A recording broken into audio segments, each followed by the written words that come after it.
تو کوئی گل نہیں بنتی، لگتی نہیں کہ کسی اچھے آرٹسٹ نے ہماری تصویر بنائی ہوئی ہے. لیکن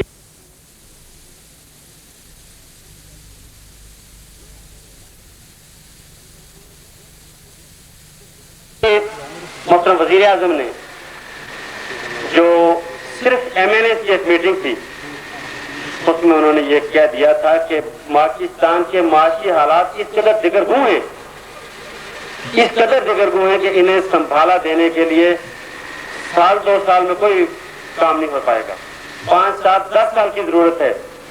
اور ہمارے ملک میں ہوتا یہ ہے کہ حکومتیں کبھی بھی اپنی میعاد پوری نہیں کرتی، یا تو کم مدت میں حکومتیں ٹوٹ جاتی ہیں یا پھر 5 کی بجائے 7 سال پورا کرتی ہیں. تو یہ بھی ملک کی بدقسمتی ہے کہ ملک میں اسٹیبلٹی نہیں ہے. جب کوئی ملک اسٹیبل ہوگا، ملک کے معاشی حالات بہتر ہوں گے، تو پھر ہی ہماری قوم کے حالات بہتر ہوں گے اور ہر طبقہ فکر کے حالات بہتر ہوں گے. تو یہ آپ کو دعا بھی کرنا ہے اور آپ کو کوشش بھی کرنا ہے کہ اس ملک کے معاشی حالات ٹھیک ہوں. جب آپ کے پاس آپ کا اپنا گھر چلانے کے لیے پیسہ نہ ہو تو آپ سوچیں اپنے گریبان میں منہ ڈال کے کہ کتنی پریشانی ہوتی ہے. آپ کے گھر کی دال روٹی نہیں چلتی. تو یہ پورا ملک چلانا ہے، اور اس ملک کو چلانے کے لیے خدا کی قسم اتنا برا حال ہو گیا ہے اس ملک کا کہ اسے سنبھالا دینے کے لیے آپ کی دعاؤں، نیک خواہشات اور آپ کی کوششوں کی ضرورت ہے.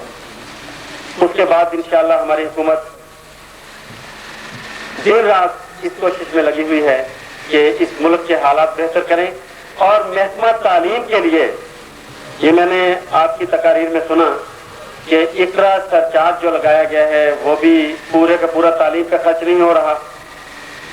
میرا اپنا خیال ہے، مجھے یہ شیورٹی نہیں ہے، یہ تسلی نہیں ہے کہ اقرا سرچارج جو ہے یہ محکمہ تعلیم پہ خرچ ہو رہا ہے. اور اگر اس میں کوئی لکونہ ہے یا یہ پیسہ ایک پولڈ منی میں ڈال دیا گیا ہے، جو محترم مولانا نے غلطاً ذکر کیا کہ 1996 میں گورنمنٹ نے آرڈر کر دیا تھا کہ یہ پیسہ علیحدہ نہیں ہوگا بلکہ پورے بجٹ کا ایک حصہ بن جائے گا، تو یہ محکمہ تعلیم کے ساتھ انتہائی زیادتی ہے. ہم اس کے لیے آپ کے اس مطالبے کے لیے، آپ کی بہتری کے لیے اور اپنی بہتری کے لیے یہ کوشش کریں گے کہ یہ تعلیم کے نام پہ لیا جانے والا پیسہ تعلیم کے میدان میں ہی خرچ ہو. ہم انشاءاللہ آپ کی دعاؤں سے، آپ کے ووٹوں کے ذریعے ہم نے اس جگہ جا کے بیٹھنا ہے جہاں ہم نے آپ کا اپنی نمائندگی ادا کرنا ہے. تو وہاں ہم انشاءاللہ اس پیسے کو آپ کے ہی محکمے کے لیے مختص کروائیں. ہمارے تعلیمی اداروں میں بے شمار تعلیمی ادارے، بے شمار دور دیہات دراز کی جگہ ایسی ہیں جہاں سایہ دار درخت نہیں ہیں، کمرے تھوڑے ہیں، یا بالکل ہی کئی جگہ بلڈنگ نہیں ہے. آج میرا خیال ہے اس وقت شاید کوئی ایسا اسکول تو نہ ملے جس میں بلڈنگ بالکل نہ ہو، لیکن کمرہ جات کی کمی ہے. اس کے لیے بھی اپنے حلقے میں ہم انشاءاللہ کوشش کریں گے کہ ان اسکولوں کے لیے جہاں کمرے کم ہیں وہاں کوئی ایڈیشنل کلاس روم مہیا کیے جائیں. 1985 سے لے کے اپنے دور میں اب تک ہم نے تعلیمی اداروں کی طرف خاص دھیان دیا ہے. گگو دیکھ لیجئے، بورے والا دیکھ لیجئے، یا مختلف دیہات کی طرف دیکھ لیجئے، تو ہم نے کوشش کی ہے کہ ہم زیادہ سے زیادہ پیسہ لائیں اور تعلیمی اداروں کو پیسہ مہیا کیا جائے. وہاں آپ استاد محترم نے ہی نہیں بیٹھنا ہوتا، یہ ہماری آنے والی قوم، ہمارے تمام کے بچوں نے وہاں بیٹھ کے پڑھنا ہے، اور انہیں ہم بہتر ماحول دیں گے تو یقیناً وہ بہتر طالب علم ثابت ہوں گے اور بہتر معمار ثابت ہوں گے. محترم مولانا نے اس بات کی طرف اشارہ کیا ہے کہ جو توقع قوم آپ سے رکھتی ہے استادان محترم سے، وہ بھی کما حق پوری نہیں ہو رہی، اور جو توقع آپ اپنی حکومت سے رکھتے ہیں، آپ اپنے نمائندوں سے رکھتے ہیں، یقیناً وہ بھی پوری طرح پوری نہیں ہو رہی.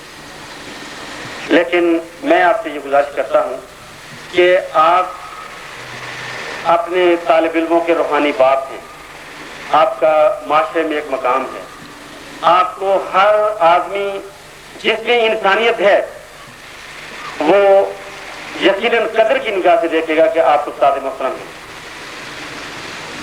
آپ سے پڑھنے والے بچے صدر پاکستان بھی بنتے ہیں، اور آپ وہیں استاد بنے بیٹھے رہتے ہیں اور وہیں پہ ریٹائر ہو جاتے ہیں. یہ آپ کا ایک جذبہ بھی ہے آپ کی کاوش بھی ہے، آپ کا روزگار بھی ہے، اور یہ ملک کی خدمت بھی ہے۔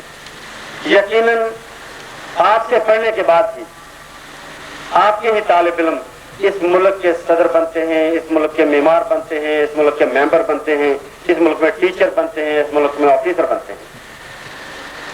یہ بھی پوری قوم کو استادان محترم پر فخر ہے، اور استادان محترم کی عزت، ان کا شکریہ جتنا بھی ادا کیا جائے یہ کم ہے۔ یہاں میرے بھائی اسلم صاحب نے یہ ذکر کیا ہے کہ محکمہ تعلیم میں سیاسی بنیادوں پہ تبادلے نہ کیے جائیں۔ آپ یقین جانیں کہ جب اللہ تعالیٰ آپ کے ووٹوں کے صدقے ہمیں ممبر منتخب کر دیتا ہے تو پھر ہمارے پاس اتنا وقت ہی نہیں ہوتا کہ ہم چھوٹی چھوٹی باتوں میں الجھے رہیں۔ آپ ہمارے گھروں پہ دیکھتے ہیں کہ صبح سے شام تک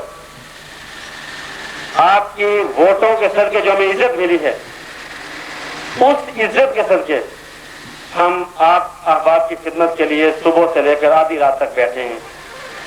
کبھی لاہور جا رہے ہیں، کبھی ملتان جاتے ہیں، کبھی یہاں بیٹھ کے کام کرتے ہیں۔ تو خیال یہ ہوتا ہے کہ ہم نے آپ نے جو اعتماد ہم پہ کیا ہے ہم بھی اس سے پورا اتر سکیں۔ میں ابھی اسی دور کی آپ کو 2-3 مثالیں دیتا ہوں کہ ایک پی ٹی سی ٹیچر کی ٹرانسفر ہوئی، ٹرانسفر کروانے کے لیے 200 آدمی آ گئے، ٹرانسفر رکھوانے کے لیے 300 آ گئے۔ ہمیں یہ بتائیں کہ ہم کہاں جائیں؟ کوئی تو اس پہ الزام لگاتا ہے اور کوئی یہ کہتا ہے کہ بہت اچھا ہے۔ یہ ایک پی ٹی سی ٹیچر ہے اور یہ مولانا سامنے بیٹھے ہیں، انہیں پتہ ہے اس ٹیچر کا، اور آج بھی، اور رات جو گزری اس وقت بھی اور آج بھی، تو پھر ہمیں یہ پریشر ہے کہ اس کو ٹرانسفر کیا جائے۔ لیکن ہم نے لوگوں کو صاف جواب دیا ہے کہ کوئی ہمارے مخالف بیٹھا ہے، کوئی موافق بیٹھا ہے تو ہمیں یہ ٹرانسفر کرانے کے لیے نہ کہیں۔ اگر ایک ٹیچر نے ہمیں ووٹ نہیں دیا تو اس کو پھر ہم پاکستان سے نکال دیں، یا تمام کے تمام اگر ہمیں ووٹ دے دیں تو پھر دوسرے کو کون دیں؟ پارٹی کہاں جائیں؟ اسی طریقے سے کرنے کا ہر ملازم ہے 140 چیزوں میں لگا ہوا ہے، اس کی ٹرانسفر کرانے کے لیے 140 چیزوں کے بہت کچھ جوڑ کا ہے۔ ہم نے انہیں انکار کیا کہ یہ ٹرانسفر ہم نہیں کروائیں۔ 1 آئے، 2 آئے، 7 آئے، اور آخرکار ہمیں مجبور ہونا پڑا کہ ہم نے اس کے ٹرانسفر کے لیے کہا کہ اس کو ٹرانسفر کر دیں، اور انہوں نے بات وہ بتائی کہ اس کو ٹرانسفر کیا بلکہ ڈسمس کرنا چاہیے کہ یہ وہاں لگی ہوئی درجہ جہان کی ملازمہ کے ساتھ زیادتی کرتا ہے، اسے چھیڑ چھاڑ کرتا ہے، شادیاں کرتا ہے، جماعت نکالا ہے۔ جب اس کی ٹرانسفر ہم نے کہہ دیا تو دوسرے حصے اسی گاؤں کے ہزاروں لوگ تھے جو اس کی ٹرانسفر کروا دیں۔ ایک ڈسپینسر کی ٹرانسفر ہوئی اور اس ڈسپینسر پہ الزام یہ ہے، اب یہ معافی دیجیے گا مجھے، کہ یہ چاہتے ہیں کہ سیاسی مداخلت نہ ہو، اور خدا کی قسم ہم چاہتے ہیں کہ ہمیں مجبور نہ کیا جائے، ہمیں یہ نہ کہا جائے کہ اس کو یہاں سے وہاں پھینک دو، وہاں سے وہاں پھینک دو۔ کہ ہم نے کیا کمایا اس بات میں؟ 10 بندے ہم نے ناراض کر دی، ہم نے کیا کمایا سیاسی لحاظ؟ لیکن مجبوریاں اور یہ لوگوں کا رش اور آنا کہ یہ کرے، دوسرے کہتے ہیں یہ کرے، ہمارے پاس کوئی چارہ کار نہیں ہوتا، لیکن ہم لوگوں کو حق المقدور ڈسکریج کرتے ہیں کہ مطلب ہم باقی پارٹی صاحب بھی، میں بھی، ہمارے دوسرے ایسے ساتھی، کہ لوگوں کو کام کرنے دیا جائے۔ اگر وہ کام نہیں کرے گا، وہ خرابی کرے گا تو اس کا ٹرانسفر کوئی سزا نہیں ہے۔ اس کی انکوائری کروائیں، اسے سسپینڈ کریں، اسے اینٹی کرپشن میں دیں، اسے ایف آئی آر میں دیں، اس سے پوچھیں کہ آپ کیا کرتے ہو، کس چیز سے کروا لیتے ہو، لیکن کوئی پالیسی بن ہی نہیں سکتی۔ میں آپ سے گزارش کروں گا کہ آپ جو آپ نے مطالبہ کیا ہے، جو قرارداد کی ہے، یہ ہم اس کو پورے دل سے تسلیم کرتے ہیں، اور آپ اس کو خوش آئند کہتے ہیں کہ آپ بھی ہمارا ساتھ دیں۔ سیاستدانوں کا، اپنے نمائندوں کا MNP ہوں، کا ضلع کونسل میں ہوں، کا بی ڈی ممبر ہوں، آپ بھی اپنے نمائندوں کے ہاتھ مضبوط کیجیے اور ان خرافات سے اپنے نمائندوں کو بچائیے۔ اگر آپ ہمیں ووٹ دیتے ہیں تو یقیناً ہمیں اپنے حلقے کے مسائل کا کسی قسم کے بھی ہوں انہیں حل کرنا ہوتا ہے، لیکن اصل مسائل پیچھے پڑے رہ جاتے ہیں۔ الیکشن میں جب جاتے ہیں تو لوگ کہتے ہیں ہمارا اسکول نہیں بنا، ہماری سڑک نہیں بنی، ہمیں بجلی نہیں آئی۔ جب الیکشن ختم ہو جاتی ہے تو آپ یقین جانیں کہ 2% لوگ ایسے ہوتے ہیں جو آ کے یہ کہتے ہیں کہ ہمیں بجلی دو یا ہمیں اسکول دو. کوئی تو کہتا ہے کہ ہمارے بیٹے کو نوکری دو, کوئی کہتا ہے کہ وہ فلاں ماسٹر ہمارا مخالف